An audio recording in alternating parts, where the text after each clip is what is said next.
महाराष्ट्रात गाय आता राज्यमाता गोमाता घोषित करण्याचा निर्णय भारतीय संस्कृती जपणाऱ्या देवाभाऊच्या महायुती सरकारने घेतला असून यामुळे गोमातेचे रक्षण होणार आहे। या निर्णयाचे हिंदू संघटनांनी स्वागत केले आहे।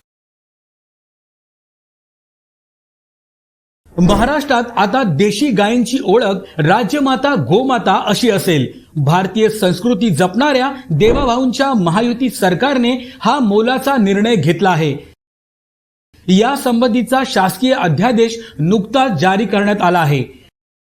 महाराष्ट्रात देशी गायींच्या संख्येत वाढ करून त्यांचं संवर्धन करण्याच्या दृष्टीने देशी गायींच्या पालन पोषणासाठी पशुपालकांना प्रेरित करण्यासाठी हा महत्त्वाचा निर्णय घेण्यात आला आहे। राज्यात देशी गायींच्या संवर्धनासाठी प्रति गाय प्रतिदिन 50 रुपये अनुदान देण्यात येईल।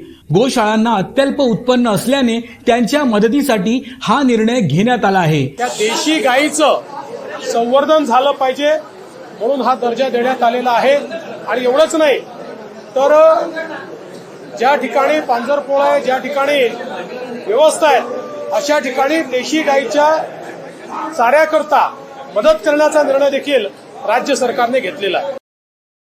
या योजनेची अंमलबजावणी ऑनलाईन पद्धतीने केली जाणार आहे। यासाठी राज्यातील प्रत्येक जिल्ह्यात गोशाळा पडताळणी समिती असेल। या निर्णयामुळे गोमातेचं रक्षण होणार आहे। गायीला गोमातेचा दर्जा देण्याची प्रलंबित मागणी महायुती सरकारनं पूर्ण केल्याने हिंदुत्ववादी संघटनांनी महायुती सरकारचे आभार मानले आहेत।